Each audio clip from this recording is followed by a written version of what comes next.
tend to some of your physical needs, get up and go, and rest.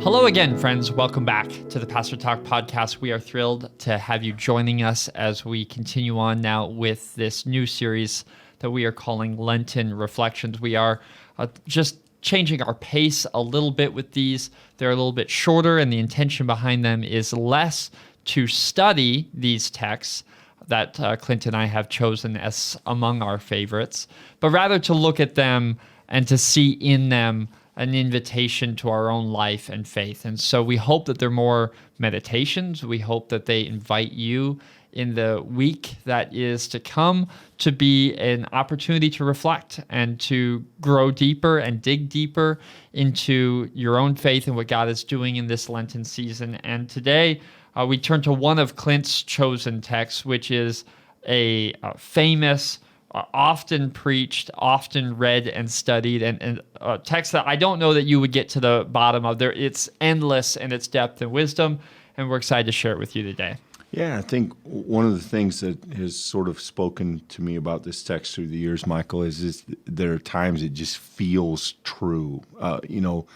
Sometimes it's hard to resonate with biblical texts because they're a different era, different assumptions, different culture. But I think the bones of this one, the core of this one, is an experience that most people have had. We're in the book of 1 Kings, and really centering on chapter 19, though the story really begins before that. It's the prophet Elijah. Elijah has had this moment, this triumphant moment. He's challenged the prophets of Baal, the primary idol or the primary false god that the Israelites have chased in this time in their history, a Canaanite god, a deity of sorts. None of that really matters, but he has challenged the prophets of Baal to this showdown on top of Mount Carmel, and he's won in spectacular fashion. In fact, so complete is his victory that in a moment of passion, some of the people following him chased down the prophets of Baal, I think 300 of them, and killed them, destroy them, as God has sort of warned them not to let those prophets spread their falsehoods in Israel. Well, the king's a man named Ahab. Ahab's not happy about this. He tells a ruler, Queen Jezebel, and Jezebel sends word to Elijah, and it's very clear. She says, by this time tomorrow, woe to me if I don't make you like one of the prophets. In other words, I plan to see you dead in the next 24 hours. And it does something to Elijah. And he flees from Jezebel, and he flees out into the desert. And so I'll just read a couple of verses here in chapter 19. He went out a day's journey into the wilderness. He came and sat down under a solitary broom tree, and there he asked that he might die. Lord, it is enough. Take my life, for I'm no better than my ancestors. Then he lay down under the broom tree and fell asleep. And I think, this is a heavy setting for a text, but you have this man who in the very recent past was wildly successful. He perhaps thought there was going to be revolution, renewal. Perhaps he thought that he had seen the pinnacle of his work. And now he finds himself out in the dry, dusty desert under really, it's called a broom tree, but it's really probably a bush. And he prays to God the words that I think at some point maybe all people of faith come to say, it's enough. I don't want any more. I can't take any more. I've had it. None of this is going the way that I thought it would. And then if you know the story, an angel appears. The angel gives him some bread and water and says, you've got to take this or the journey will be too much for you, which is another rich kind of phrase. The journey is too much. And ends up in a cave. and he finds himself led to a cave at Mount Horeb, and he's in the cave, and the angel, the voice of God, says, "Go stand on the mountain before the Lord, and the Lord is about to pass by." And then this is a fascinating section, and I think this is one of the things that draws people to this passage. There was a great wind, so strong it split the mountains and broke rocks in pieces before the Lord, but the Lord wasn't in the wind. After the wind, an earthquake, but the Lord was not in the earthquake. And after the earthquake, a fire, but the Lord was not in the fire. Now, all of these things in the Old Testament are signs of God's presence. They're called theophanies. A theophany is when God shows up, and earthquake, wind, fire, those are all signs of the presence of God. But here, in his despondency, in his depression, he doesn't see God, and the Lord was not in them. And then there's a verse you know, but might not know that you know. After the fire, there was a sound of sheer silence, or in the old translation of the King James, there was a still small voice. And when Elijah heard it, he wrapped his face, and he went out and stood at the entrance of the cave.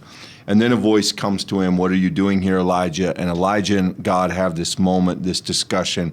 Very interestingly, in this instance, Michael, God never really comforts Elijah. He doesn't really say much about it at all. He simply says, "Go on, do the next thing. I've got people for you to meet. I've got a successor for you, Elisha, to train."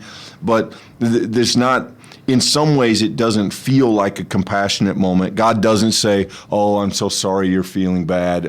God says, "Hey, you've got it wrong. You're not alone, and there's work to do." And he sort of gently, I think, but firmly pushes Elijah back out of the cave to do his work. And if you think about that as the scope of a story, I just find that there's so much in there. The idea of being worn out, the idea of saying it is enough, the idea that when you're there, big, impressive things are not impressive at all. Going to church and seeing a light show or your favorite hymn or whatever it might be don't have the same power when you're in that empty place, when you're just spiritually dry. And then finally, it is the whisper. I think if I remember right, Michael, that phrase literally translates, he heard the daughter of a whisper. It is that small voice, and it's inside. It's not from the outside. It's an internal, soft, quiet voice that generally puts us back on the track to remember that we're not alone, to take real accounting of the things that need done, and to sort of reconnect us with our life and our faith. And I just think it's fascinating to me. It has always intrigued me that Elijah, the great figure of Old Testament prophecy, gets this story told about him. That this great man has this kind of moment where he says, "You know what? Just leave me alone. Let me go. I don't want to do this anymore." And I think, in a less dramatic fashion, I just imagine that we've all been there. And whenever I have been there, I've been comforted by this text. One of the great temptations, and I think, Clint, it's a dangerous temptation of the church, is we come across as a place where you need to get dressed up, cleaned up, and then show up with your happy face on. And that is, in the season of Lent, I think, the idea that gets chipped away at. Because at the end of the day, St. Augustine reminds us in some of his ancient writing that the church is a hospital for sinners, and we would be fools to be surprised that there are sick people in church. And friends, sickness comes in lots of different ways. We think of that physically. We think about that as a brokenness of our bodies, but sickness touches the very part of our spirits where we're sinful, touches our relationships where we follow our own self-interests and we break the trust of other people. The sickness of the soul is a really dangerous and a kind of shaping force within us, and we often don't take it seriously enough. And here, what I think is so striking, this would almost seem it might almost seem a little pedantic if we didn't reflect on our human experience, because literally just moments ago, this great prophet Elijah literally saw the fire of God consuming this altar and everything on it, to the absolute shock of everyone that was present.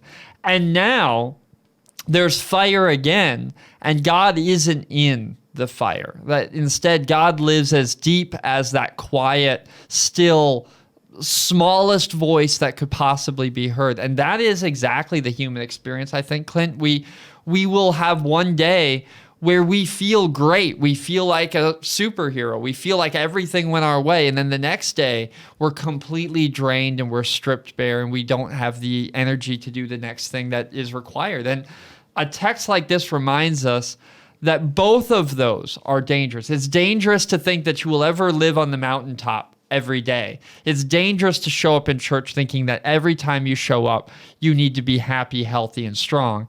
It's also dangerous to think that in those down and low moments of our lives, that there's anything to be ashamed of, or that God isn't present. No, God is present, but it often comes to us in ways that we weren't expecting, that we were not anticipating. It's having the eyes of faith to see and hear, even in silence, that God is there. And that's, I think, what makes this text so beautiful of a invitation for us as people of faith in this season.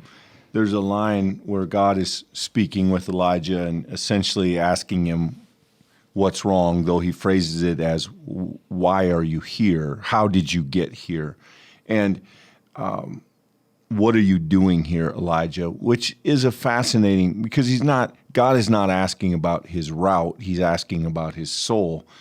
And in the context of answering him, Elijah says, I alone am left. And I think when one experiences this, what some have called the dark night of the soul, there is a sense of aloneness in it. There is a sense of disconnect.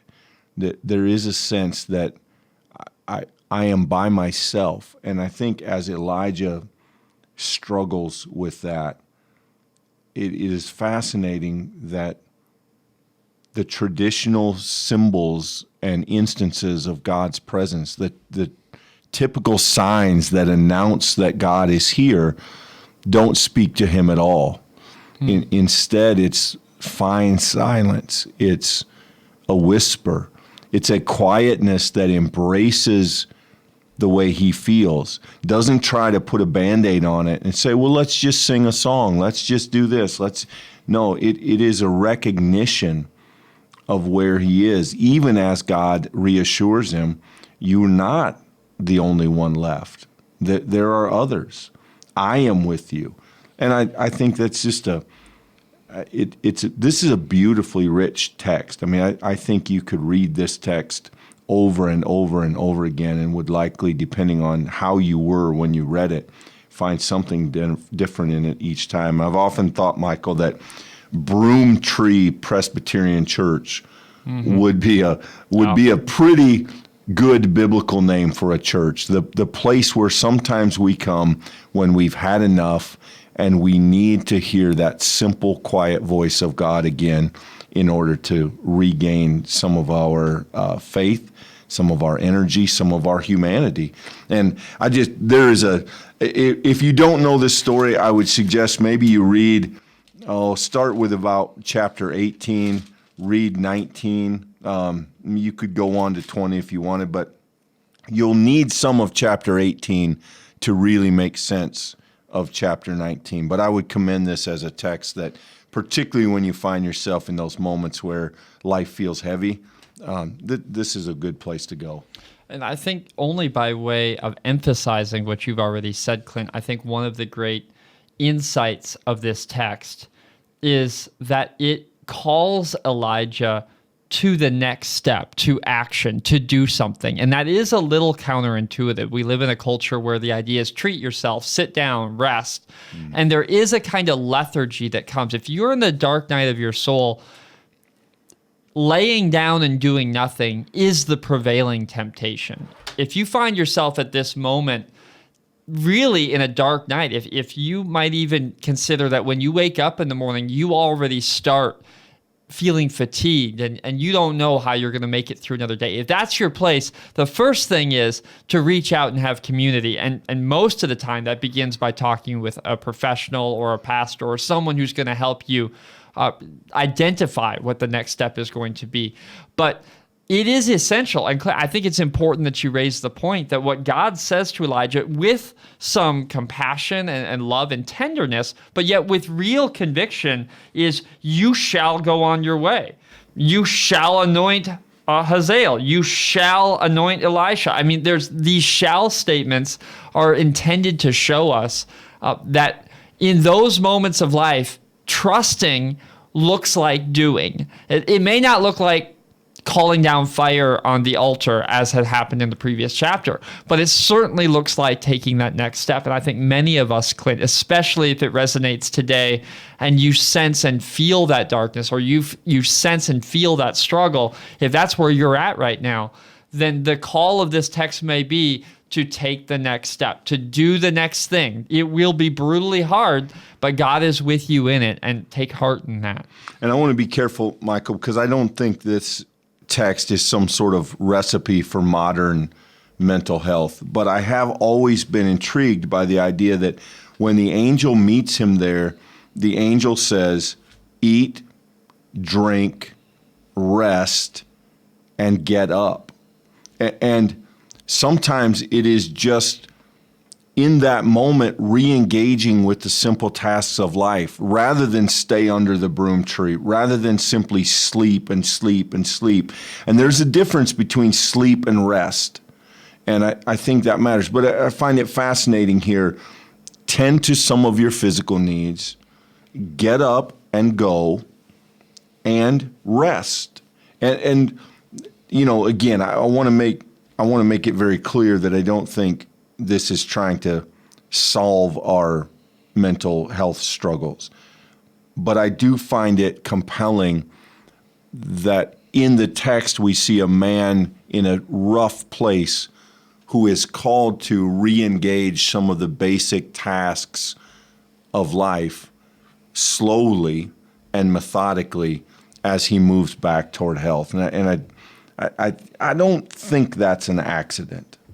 No, and I think it is an open invitation for us today to recognize that when we enter into God's spaces with God people, the stuff that we try to do in church, that we shouldn't be afraid of the dark nights of the soul. We shouldn't try to put mascara on the difficulty of this day. We shouldn't try to hide behind masks. No, friends, you are a beloved child of God. Whatever moment you find yourself in, whether that be the high moment at the burning of the altar that comes in chapter 18, or you're in chapter 19 and you're under the bush and you're saying to God, this is all I have. I don't want any more of it.